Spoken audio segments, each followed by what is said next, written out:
పక్కనే ఉన్న తెలంగాణను చూద్దాం. అక్కడ కూడా ఉచిత బస్సు ప్రయాణం మహిళలకు ఇచ్చారు. కానీ కొన్ని సవాళ్లు అయితే ఎదురయ్యాయి. ఉదాహరణకు పీక్ అవర్స్ లో బస్సుల సంఖ్య తక్కువగా ఉండటం వల్ల ఓవర్ క్రౌడింగ్ పెరగడం వంటివి.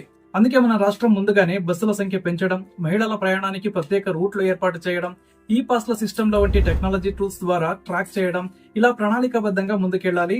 ఈ రోజు ప్రతి కుటుంబంలోనూ ఎవరో ఒకరు ఆఫీస్కి వెళ్తారు, ఎవరో స్కూల్ కి వెళ్తారు, అలాగే ఎవరో మార్కెట్ కి వెళ్తూ ఉంటారు.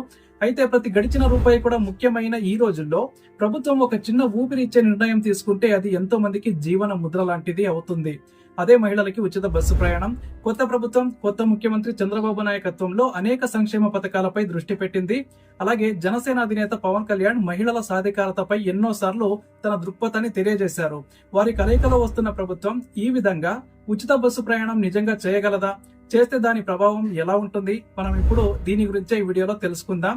మొదటిగా రాష్ట్రంలో సుమారు 1.5 కోట్ల మంది మహిళలు ఉభయంగా అంటే గ్రామీణ పట్టణ ప్రాంతాల్లో రోజు బస్సులో ప్రయాణించేవారు ఉన్నారు. వీళ్ల కోసం ఉచిత బస్సు ప్రయాణం అంటే ప్రభుత్వానికి నెలకు సుమారు 800 కోట్ల రూపాయల నష్టం వస్తుంది. అటు ఏపీఎస్ఆర్టీసీకి ఆదాయ లోటు, ఇటు ప్రభుత్వ ఖజానాకు కూడా భారంగా మారే ఖర్చులు. కానీ ఇదంతా పక్కన పెడితే ఇంకొక వైపు మనం చూడాల్సిన చాలా మంచి విషయం కూడా ఉంది. ఏంటి అంటే ఉచిత బస్సు ప్రయాణం వల్ల మహిళల ప్రయాణ వేదిక సులభం అవుతుంది.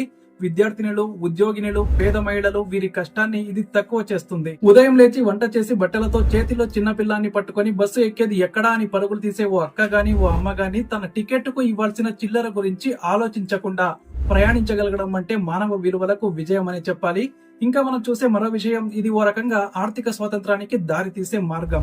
10 రూపాయల బస్సు ఖర్చు మిగిలితే ఆ 10 రూపాయలతో పాల ప్యాకెట్ కొనుక్కోవచ్చు.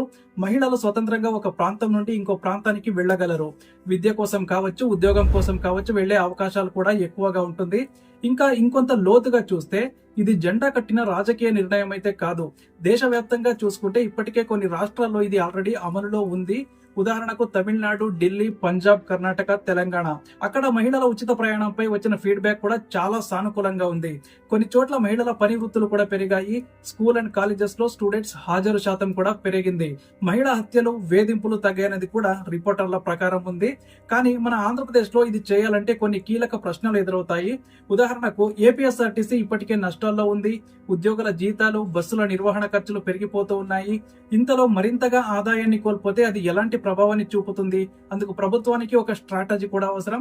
ఒకవైపు ఉచిత ప్రయాణం ఇవ్వాలి, మరోవైపు ఆర్టీసీ నష్టాల్లోకి పోకుండా కూడా చూడాలి. దానికి మార్గం కేంద్ర పథకాలలో భాగస్వామ్యం, కార్పొరేట్ సిఎస్ఆర్ సహకారం, టూరిజం విభాగాలలో లింక్ చేస్తూ ఆదాయ మార్గాలు మెరుగుపరచడం. పక్కనే ఉన్న తెలంగాణను పరిశీలిద్దాం. అక్కడ కూడా ఉచిత ప్రయాణం ఉంది, కానీ కొన్ని సవాళ్లు అయితే ఎదురవుతూ ఉన్నాయి. ఉదాహరణకు పీక్ అవర్స్ లో బస్సుల సంఖ్య తక్కువగా ఉండటం వల్ల ఓవర్ క్రౌడింగ్ పెరగడం వంటివి. అందుకే మన రాష్ట్రం ముందుగానే బస్సుల సంఖ్య పెంచడం, మహిళల ప్రయాణానికి ప్రత్యేక రూట్లు ఏర్పాటు చేయడం, ఈ పాస్ సిస్టమ్ లో వంటి టెక్నాలజీ టూల్స్ ద్వారా ట్రాక్ చేయడం, ఇలా ప్రణాళికాబద్ధంగా ముందుకు వెళ్లాలి. మరోవైపు ప్రైవేట్ ట్రాన్స్పోర్టర్ల పైన కూడా ప్రభావం ఉంటుంది. వారిలో కొందరు తమ బస్సులను ఆపేయాలని పరిస్థితిలోకి రావచ్చు. దాంతో కొత్త చట్టాలు, నియంత్రణలు కూడా అవసరం. ప్రభుత్వం వారి పట్ల కూడా న్యాయం చేయాల్సిన అవసరం అయితే ఉంటుంది.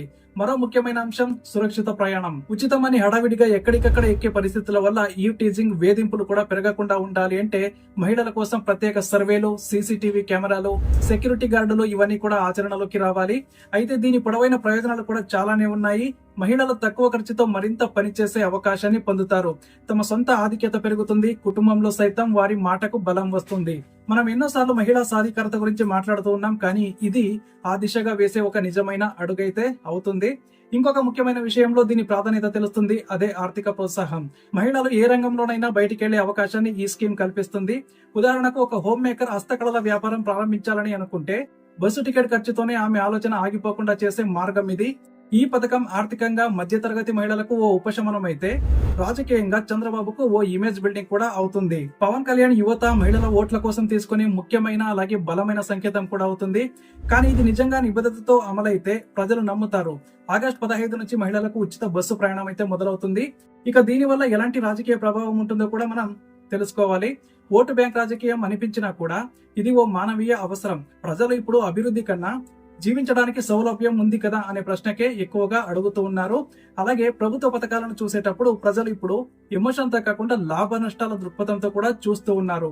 ఈ వీడియో చివరగా మనం గుర్తుంచుకోవాల్సింది, ఉచిత బస్సు ఇవ్వడం అంటే గౌరవం ఇవ్వడం కాదు, సరైన సమయంలో సరైన అవసరాన్ని తీర్చడం.